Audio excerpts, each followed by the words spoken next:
Welcome back to my channel Bansal biology. आज का जो वीडियो है इसमें हम अलाइजा के बारे में देखने वाले हैं, जिसका फुल फॉर्म होता है enzyme linked immunosorbent assay. So let's get started with the lecture guys. अगर हम सबसे पहले देखिए अलाइजा किया क्यों जाता है। अलाइजा एक क्वालिटेटिव एंड क्वांटिटेटिव एसे होता है।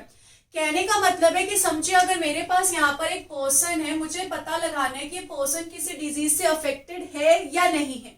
फॉर एग्जाम्पल ये पर्सन HIV से अफेक्टेड है या नहीं है, यस और नो। अगर मुझे ये पता लगाना है तो इसके लिए मैं क्या कर सकती हूँ, एलाइजा कर सकती हूँ। तो ये मुझे बता सकता है कि पर्सन अफेक्टेड है या नहीं है, यस और नो।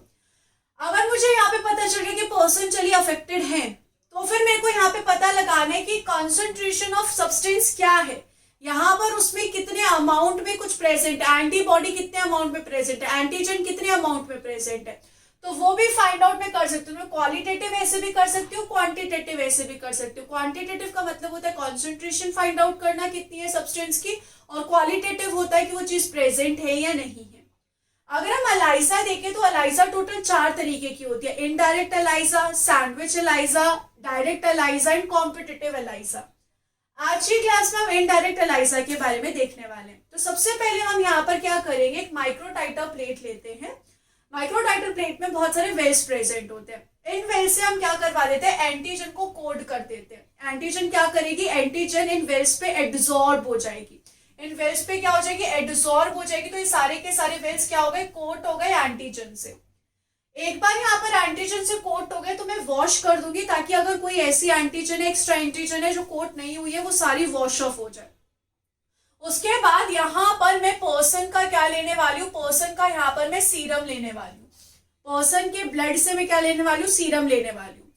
यहाँ पर समझिए हमने इनडायरेक्ट एलाइजा कर रहे हैं अभी हम HIV के टेस्ट के लिए। तो मुझे लग रहा है कि ये जो पर्सन है HIV से इन्फेक्टेड है। अगर ये HIV से इन्फेक्टेड है तो इसकी बॉडी में HIV के खिलाफ, वायरस के खिलाफ एंटीबॉडी भी फॉर्म हो रही होगी। तो यहाँ पर मैं समझ रही हूँ कि उसकी बॉडी में एंटीबॉडीज प्रेजेंट है। तो अगर उसकी बॉडी में एंटीबॉडीज प्रेजेंट है तो जब मैं यहाँ पर एंटीबॉडी पुट करूंगी तो वो एंटीजन से जाके क्या हो जाएंगी, बाइंड हो जाएंगी। अभी फिलहाल हम मान रहे हैं कि एंटीबॉडी है तो वो एंटीजन से बाइंड हो जाएगी। वंस अगेन मैं वॉश कर दूंगी ताकि जितनी भी एक्स्ट्रा एंटीबॉडीज है वो क्या हो जाए, यहाँ से रिलीज हो जाए, निकल जाए। फिर हमने यहाँ पर सेकेंडरी एंटीबॉडी डालेंगे। सेकेंडरी एंटीबॉडी हमारे पास कहाँ से, ये हमने बाहर बनाई है। प्राइमरी वाली तो मैंने पेशेंट के सीरम से ली थी, लेकिन सेकेंडरी वाली हम बाहर से बनवाते हैं। ये जो सेकेंडरी एंटीबॉडी है इसकी स्पेशलिटी ये होती है कि एक एंजाइम के साथ लिंक्ड होता है, इसलिए इसको बोला एंजाइम लिंक्ड इम्यूनोसॉल्वेंट एसे।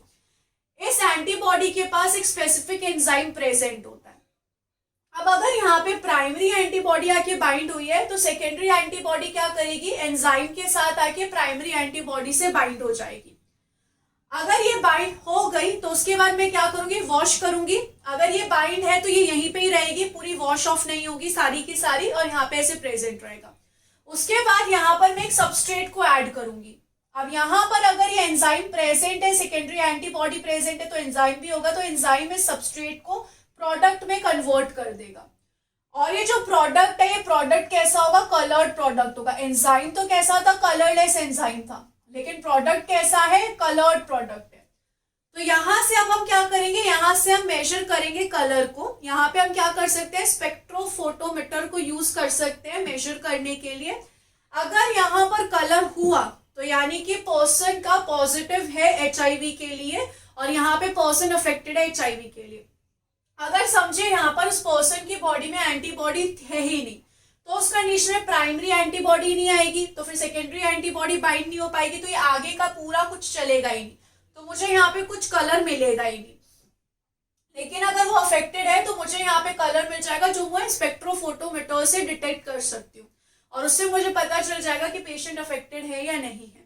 तो इस तरह की कंडीशन को हम इनडायरेक्ट एलाइजा कहते हैं, कि एंटीबॉडी से हम फाइंड आउट कर सकते हैं कि पर्सन अफेक्टेड है या नहीं। अगर अफेक्टेड होगा तो उसकी बॉडी में उसके लिए एंटीबॉडी प्रेजेंट होगी। So I hope guys आपको इनडायरेक्ट एलाइजा बहुत अच्छे से समझ में आ गया होगा। Thank you so much for watching this video. Don't forget to subscribe my channel and share this video with all your friends. Thank you so much guys. Bye bye. Take care.